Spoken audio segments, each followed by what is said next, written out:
This is the Sonoma State Seawolf Situation with your host, Troy Preston.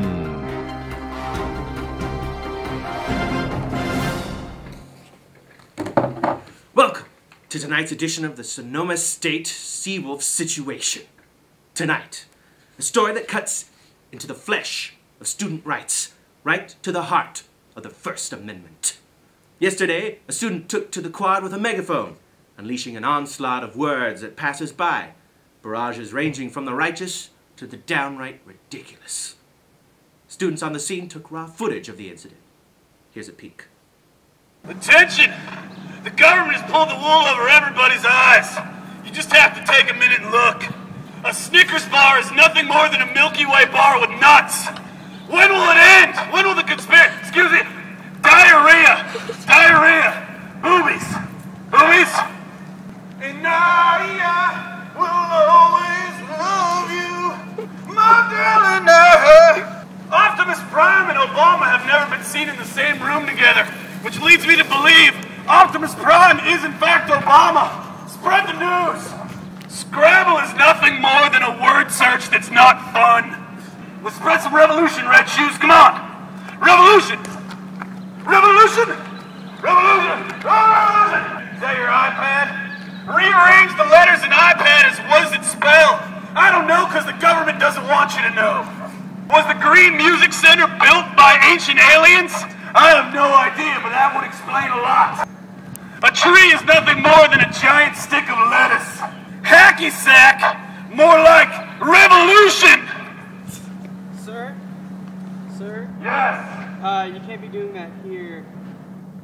Well, should I do it somewhere else? Off this direction. Don't tell me what to do, fascist. I don't have to listen to you and your beard and your lies. Hey, come with me, sir. Charles in charge of our days and our nuts. And now, over in Studio B, the north end of campus, to account for himself is the megaphone-wielding student himself, Kyle Johnson, who is standing by with our very own Troy Preston. Troy.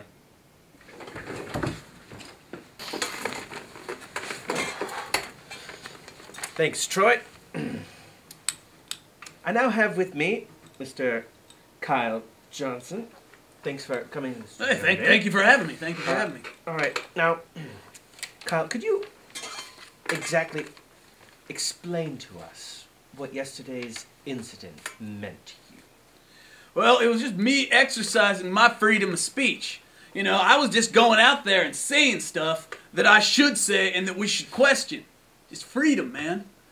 Freedom, freedom. But many would say that that kind of freedom, so public, so loud, questionable whether it was that necessary. Did you feel that, you know, it was absolutely essential to have a megaphone to prove your point? Well, the two words in megaphone are mega, meaning awesome, and phone, meaning phone. So we have awesome phone. So yes, I would. Yes, I would. All right, so mega, awesome. Yes. Phone. Phone. So would you put this as something being an experiment in free speech? Or would you describe it more as getting a personal message out into the public realm? Well, I'd say it's a little of both. I mean, freedom of speech is important, man. The great Chuck D once said freedom of speech is freedom of death, man. So you gotta be free, man, like the stars and stripes on this particular shirt. United States of America, each star represents a freedom. Freedom of speech, double freedom, and even super double freedom is on there. So it is, so it is. So basically, you went out there to demonstrate that we could say, when you said, to quote, diarrhea, boobies, unquote, that we have a right to say whatever we want, wherever we want? Well, yes and no. When I said diarrhea and boobies, they weren't offending or rude to anybody. I didn't insult anybody. I just said diarrhea and boobies. Right, right. It's okay for cable. It's all right for the public? It's... exactly, yes, yes. But it could be argued that having that volume on that location on a school campus during class hours may have been inappropriate. Well, it may have been inappropriate, but there's a lot of things that are inappropriate. Perhaps a car alarm could have gone off at that same time. Perhaps a very loud crow could have swooped in. Very many things on this campus are loud, and the truth is one of them. True, true. There are other noises that happen during during campus hours.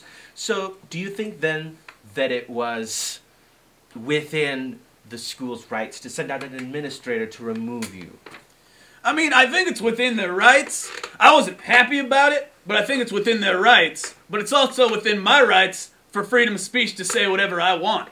As in calling them, quote, fascist? Of course, yes. Right, right. So when they removed you, did they take you behind? What kind of repercussions did you face after the fact? They took me into their office and had a chat with me and basically said that I was a bad boy and not to do it again. So there wasn't really any repercussions at all. Right, right. But still, in the end, you feel like it was a censorship on your part. On their part of you. Oh, definitely, definitely. I mean, if none of it's okay, if it all has to be okay or none of it's okay, you can't have a middle ground with freedom of speech.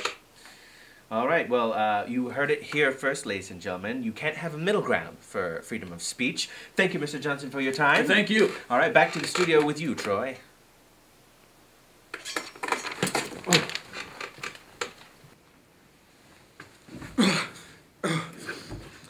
Thanks, Troy. So now, viewers, we want to know what you think.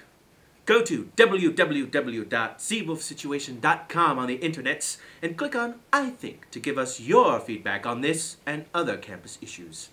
Join us next week when we will be delving into the mystery of the giraffe and why exactly close-ups of their faces look like aliens. This has been Troy Preston for the Sonoma State Seawolf Situation. Until next time, keep howling, Seawolves. Ow!